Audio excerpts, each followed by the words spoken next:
வணக்கம். இது ஆன்மீகமும் ஆரோக்கியமும். நம்ம சேனல்ல ஆரோக்கியம் குறித்த தகவல்களும், ஆன்மீகம் குறித்த தகவல்களும் தொடர்ந்து கொடுத்துட்டு வந்துட்டுருக்கோம்.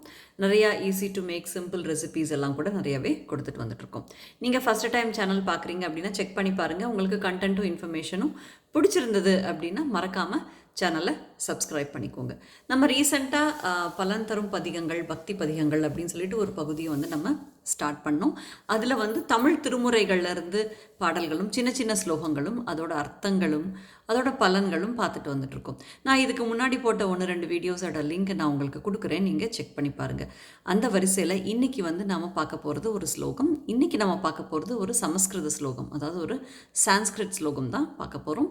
இது மகா பெரியவரே எல்லாரையும் இதை சொல்ல சொன்ன ஒரு ஸ்லோகம். நல்ல பலனை தருகிற ஒரு முருகன் மேலே இருக்கிற ஒரு ஸ்லோகம் தான் இன்றைக்கி பார்க்க போகிறோம். இது ஆதிசங்கர பகவத் பாதாள் அருளிய ஸ்லோகம். இது சுப்பிரமணிய புஜங்கத்திலிருந்து ஒரு ஸ்லோகம் தான் பார்க்க போகிறோம். சுப்பிரமணிய புஜங்கம் அப்படிங்கிறது முருகப்பெருமானை பற்றி ஆதிசங்கரர் பாடிய பாடல். புஜங்கம் அப்படின்னா பாம்புன்னு அர்த்தம். இந்த பாடலோட அமைப்பும் அதே மாதிரி பாம்பு மாதிரி ஒரு அமைப்பில் இருக்கிறதுனால இதுக்கு சுப்பிரமணிய புஜங்கம் அப்படின்னு பேர் வந்தது. இது ஆதிசங்கரரே அவருக்கு உடம்பு சரியில்லாத போது ஒரு தடவை உடல்நிலை ஒரு சில காரணங்கள்னால அவருக்கு உடல்நிலை சரியில்லாமல் போச்சான். அப்போ அவருக்கு ஈஸ்வரனே கனவுல சொன்னாராம், இந்த மாதிரி நீ திருச்செந்தூர் முருகனை போய் பார்த்து அவர் மேலே பாடல்களை பாடு அப்படின்னு சொல்லிட்டு. ஸோ அப்போ பாடின பாடல் தான் இது சுப்பிரமணிய புஜங்கம். இது மகாபெரிவார் அடிக்கடி அவரோட பக்தர்களுக்கு சொல்கிறது என்னென்னா, இதை நீங்கள் தொடர்ந்து பாராயணம் பண்ணிட்டு வாங்க. உங்களோட உடல்நிலை நல்லா இருக்கணும் அப்படின்னா இந்த சுப்பிரமணிய புஜங்கத்தை தொடர்ந்து பாராயணம் பண்ணுங்கள் அப்படின்னு நிறைய பேருக்கு அவர் சொல்லியிருக்காரு. நிறைய பேர் அதனால் பலனும் அடைஞ்சிருக்காங்க. நானும் ரெகுலராக இந்த ஒரு பர்டிகுலர் ஸ்லோகத்தை நான் ரெகுலராக சொல்லிட்டு வந்துட்டுருக்கேன்.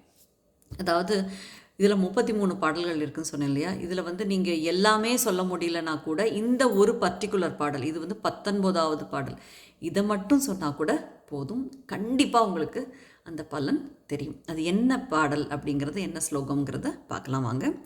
குமாரேச சூனோ குஹஸ்கந்த சேனா பதே சக்தி பாணே மயூராதிரூடா புலிந்தாத்மஜாகாந்த பக்தார்த்திஹாரின் பிரபோதாரகாரே சதா ரக்ஷமாம்த்வம். நான் இன்னொரு தடவை சொல்கிறேன். குமாரேச சூனோ குஹஸ்கந்த சேனா பதே சக்தி பாணே மயூராதிரூட புலிந்தாத்மஜாகாந்த பக்தார்த்திஹாரின் பிரபோ தாரகாரே சதா ரக்ஷமாம்த்வம். அதுதான் இந்த ஸ்லோகம். நான் இதை டிஸ்கிரிப்ஷன் பாக்ஸ்லேயும் இந்த ஸ்லோகத்தை கொடுக்குறேன். இதோட அர்த்தம் என்னென்னா, இது எல்லாமே முருகனோட நாமங்களை சொல்கிறது தான்.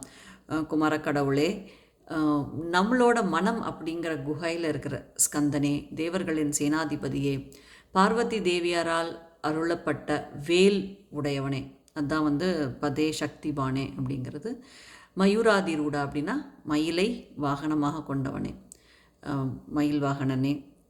புலிந்தாத்மஜா காந்த அப்படின்னா வேடுவர் குலர் தலைவனான புலிந்தரின் மகளான வள்ளியை மணந்தவனே, வள்ளியின் மணாளனே.